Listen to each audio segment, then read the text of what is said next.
And Ollie gave some examples of where our conscience can be more restrictive, make us feel that things are wrong, that actually it's fairly clear that God has given us freedom to do in the Bible.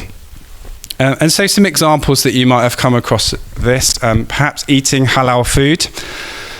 The Bible's fairly clear, I think, that we're free to eat food, even food that's been sacrificed in the worship of another god, provided that we're not eating that food as part of worshipping that other god, or giving anyone else the impression that we're worshipping that other god by eating it. But some Christians' conscience won't allow them to eat halal food at all. They'd rather not eat it at all. They don't think it's right to eat at all.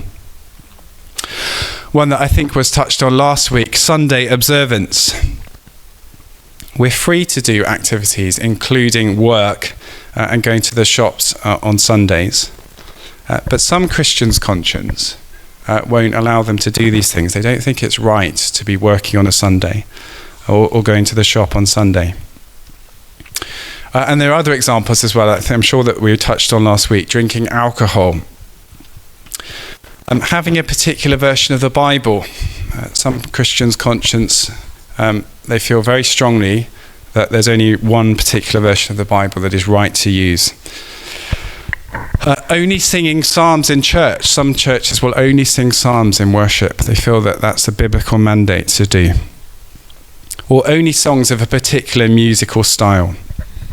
And we could go on and on. There are lots of these issues where people feel, where the Bible makes clear that we have some freedom, but some Christians' consciences make them feel that their freedom is more restrictive than the Bible gives us freedom to do.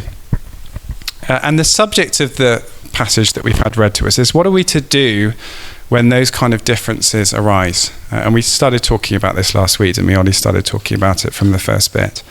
What are we to do when those differences of conscience arise in these areas of Christian freedom?